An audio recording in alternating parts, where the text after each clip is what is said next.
Well, here's a look at the 4L80E that's going in the Monte Carlo, the Project Frankenstein.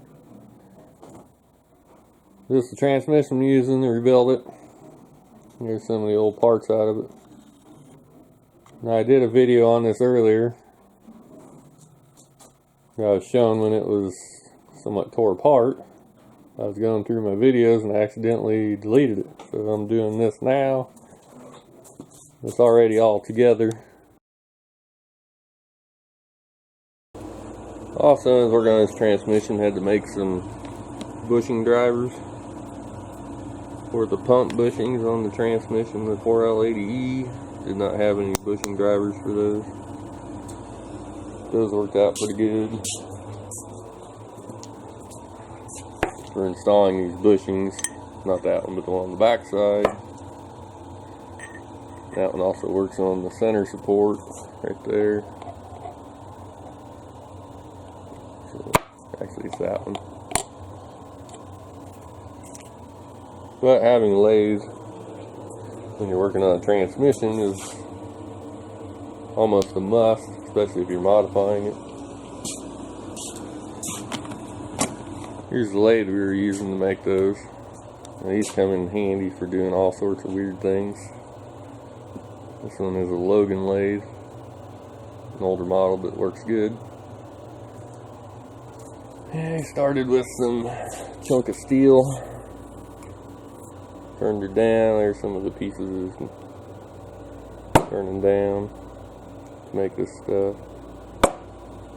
And next, he's going to turn down this to make a cam bearing installer for an LS engine. We got a LS engine we're going to be working on here for the Monte Carlo, which is a 5.3. And I'll show some more of that when we get that far, but we are not that far yet. We got all these projects around here. We got too many of them. Guess there's the cam bearings for the LS.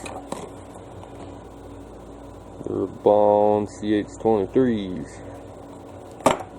But these projects take a lot of time, especially if you try to do it right. I mean, you can slap a bunch of junk together and pray it stays together, but here's a bunch of the steel. I'm turning down all those pieces, the bushing drivers and cam bearing installers. We did make a couple for a small block and a big block, because the ones we had were getting pretty old and they were getting used and abused. It's time for some new ones. Maybe some ones that were designed a little better. Those are great for working on trannies and all kinds of stuff, especially when you're turning pistons down. I don't know if there's any of those back here or not. We did have to turn a couple of those down, so we could put 6 clutches in the direct on that 4L80. It's already all together. Don't mind all the junk piled around it. That's my swap meet buy the other day. Also paying for big block Chevy, but that's going in a different project. Train's still dirty. Need to clean the outside off. You're gonna spray bomb it some silver paint or something. It's completely back together. Tail housing's on. Pan's on. Still need to get a drain plug for that. Which I think that's the same thread as a 2.8 V6, like my S10 has. So you stick that O-ring on. Just a few odds and ends. There's all the old parts. Steel yoke not gonna use. That's the clutch hub. That's a cast one. We installed, or I installed, the better one that has a nice ring-a-ding to it if you tonk it. Overrun clutches. I can't remember if this is one that had the water in it. One of these I worked on. All the clutches were pity from having moisture in it.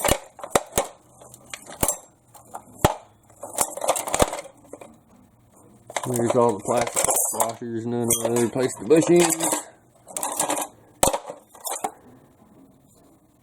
different retainer in it.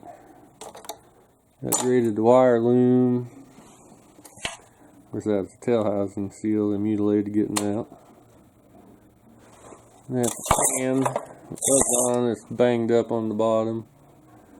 I never bought this pan online. It wasn't banged up and has, like I said, that drain in it with no plug.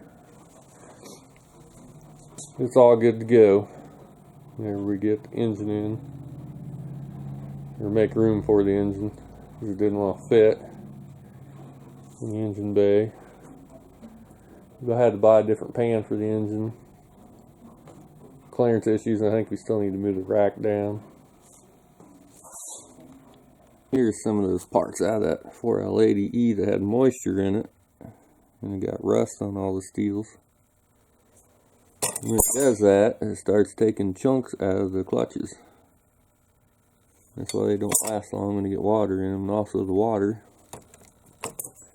affects the adhesive. It holds the lining to the steel. Eventually it'll come loose and your panning will fail because it'll slip. And it'll burn up. Can't remember if that was the forward or the direct. This transmission was for the 70 Impala. There you can see rust all over that one. That one's real bad. See it on that side too.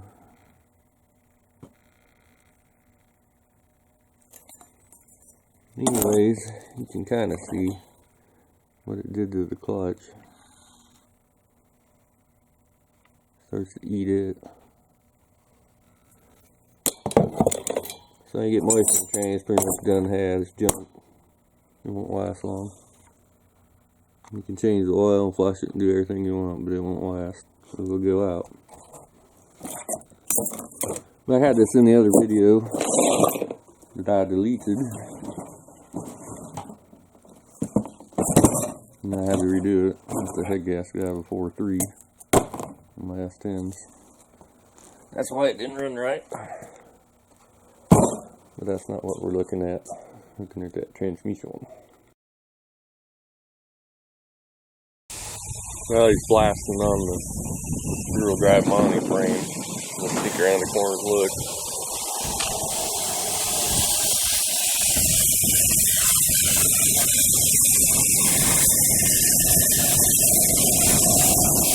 Getting it cleaned up, we can weld it in the car. Get the car up in the air. Going up underneath there. Get back in there, I want to get my thing.